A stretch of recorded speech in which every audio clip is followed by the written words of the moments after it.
Assalamualaikum warahmatullahi wabarakatuh. Perkenalkan, saya atas nama Sinarah. Saya dari jurusan Tadris IPA Biologi. Kali ini langsung saja saya akan menjelaskan beberapa pembahasan yang ada dalam materi mata kuliah evaluasi pembelajaran biologi.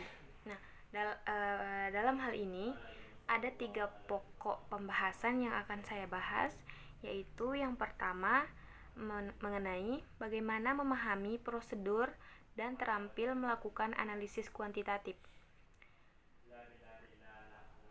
Saya ulangi, yang pertama itu bagaimana cara kita memahami prosedur dan terampil melakukan analisis kuantitatif dalam instrumen.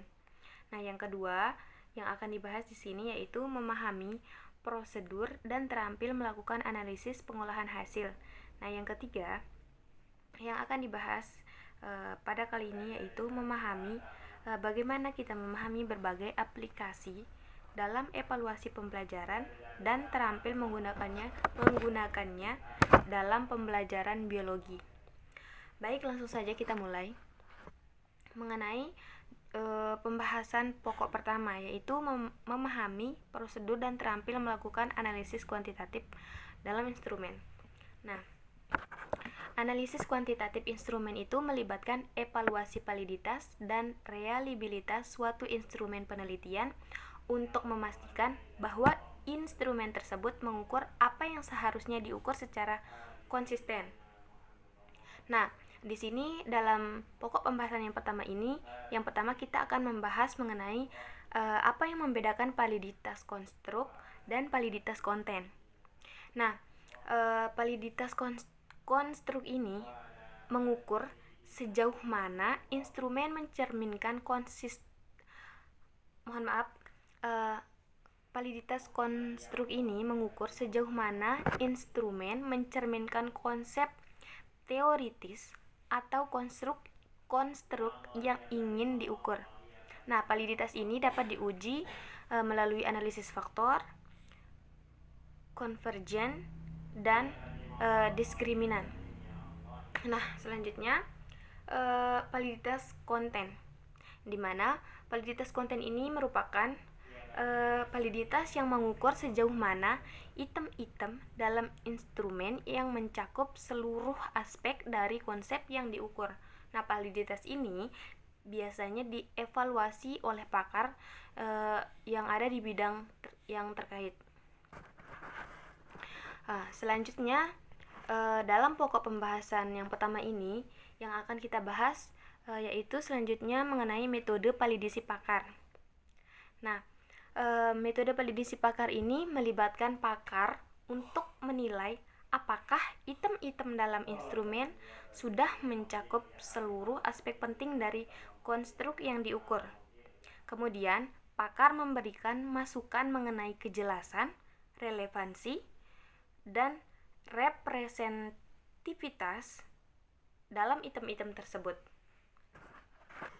Nah, selanjutnya pada pokok pembahasan yang pertama ini kita akan membahas mengenai bagaimana sih mengambil keputusan tentang validitas dan reliabilitas dalam suatu instrumen. Nah, yang pertama, validitas. Nah, validitas ini merupakan instrumen yang dianggap valid.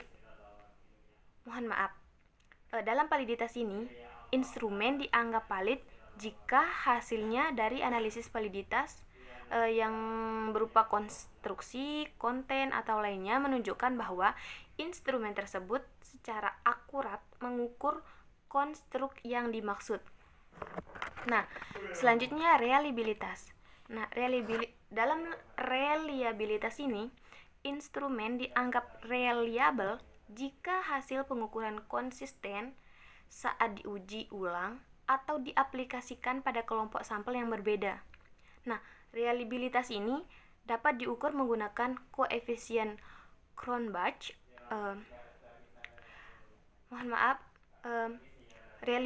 Reliabilitas ini dapat diukur menggunakan koefisien Cronbach alpha atau teknik split half. Nah, prosedur Jadi, prosedur ini memastikan bahwa instrumen yang digunakan dalam penelitian itu memiliki tingkat validitas dan reliabilitas yang memadai. Nah, sehingga hasil penelitian yang dapat dipercaya dan memiliki makna yang signifikan. Oke, baik. Itu pembahasan mengenai pokok pembahasan yang pertama. Selanjutnya kita akan melanjutkan pada pokok pembahasan yang kedua. Yang dimana pada pokok pembahasan kedua ini kita akan bahas mengenai bagaimana cara kita memahami prosedur dan bagaimana kita terampil melakukan analisis pengolahan hasil.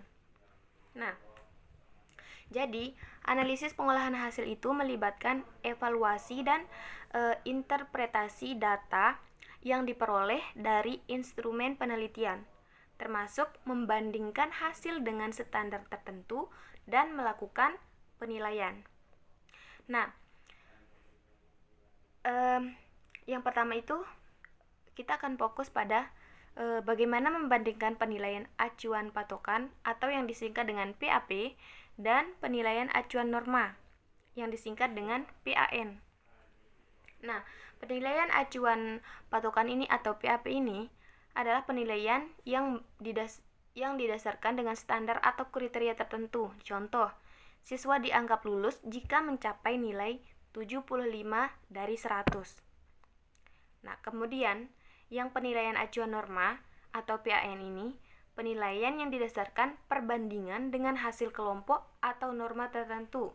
Nah, contohnya siswa dianggap lulus jika nilainya berada di atas persentil ke 60 dari kelompoknya. Nah, selanjutnya bagaimana kita melakukan penilaian menggunakan PAN ini? Jadi, yang pertama itu mengumpulkan data dari kelompok yang relevan untuk menentukan norma. Yang kedua, menghitung persentil atau distribusi frekuensi untuk menilai individu berdasarkan norma yang telah ditetapkan. Nah, yang ketiga, membandingkan skor individu dengan norma untuk menentukan posisi relatif mereka dalam kelompok. Oke, selanjutnya dalam pokok materi kedua yang kita bahas ini,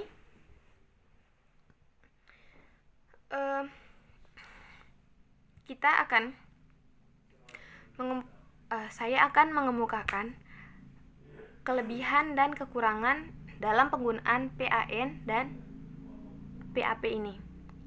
Nah, kelebihan PAP ini adalah dia bersifat objektif, di mana PAP ini menggunakan kriteria yang jelas dan spesifik.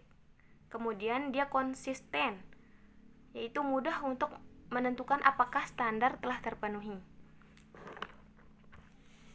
Selanjutnya, kekurangan dari PAP ini. Selain memiliki kelebihan, PAP ini juga memiliki kekurangan. Nah, kekurangannya yaitu yang pertama, tidak fleksibel. Kenapa? Karena PAP ini tidak mempertimbangkan variasi kemampuan individu atau kelompok.